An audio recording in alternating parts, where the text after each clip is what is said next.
ඔයා කවදා හරි හිතලා තියෙනවද ඕනවට වඩා හොඳ කෙනෙක් වීම ඇත්තටම භයානක දෙයක් වෙන්න පුළුවන් කියලා? අමුතුයිනේ. අපිට පොඩි කාලේ ඉඳන් කියලා දුන්නේ හොඳ වෙන්න, සමාව දෙන්න, උදව් කරන්න, අනිත් අය ගැන හිතන්න. හැබැයි ජීවිතේ එක් තැනකදී හොඳ මිනිසුන්ට වැඩියෙන්ම රිදෙනවා. මොකද දන්නවද? ඔයා හැමදාම ඕ කියන කෙනා වුණාම මිනිස්සු එක කරුණාවක් විදිහට දකින්නේ නැහැ. එයාලා ඒක සාමාන්‍ය දෙයක් විදිහට ගන්නවා. ඔයා කැප වෙනවා. ඔයා තේරුම් ගන්නවා. ඔයා සමාව දෙනවා. ඒත් ඒ ටික ඔයාගේ වීක්නස් එකක් විදිහට පේන්න ගන්නවා. මෙතන තමයි ගොඩක් අය නොදකින රහස. මිනිස්සු හැමෝම හොඳ මිනිස්සුන්ට ආදරේ නෑ. සමහරු ආදරේ කරන්නේ එයාලට ලැබෙන සැප පහසුවට. ඔයා සීමාවක් දාගන්නේ නැත්නම් එයාලා ඒකට පුරුදු වෙනවා.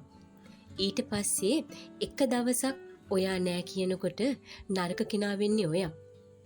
ඒකයි භයානකම කොටස. ඔයාට හානි කරන්නේ සතුරු නෙවෙයි. ඔයාගේ හොඳකමට පුරුදු වුණු මිනිස්සු. ඒ නිසා මතක තියාගන්න හොඳ කෙනෙක් වෙන්න. හැබැයි ඔයාව නැති වෙන තරම් හොඳ කෙනෙක් වෙන්න එපා. දැන් කියන්න ඔයාගේ හොඳකම කවදා හරි කෙනෙක් මිස්යූස් කරලා තියෙනවද?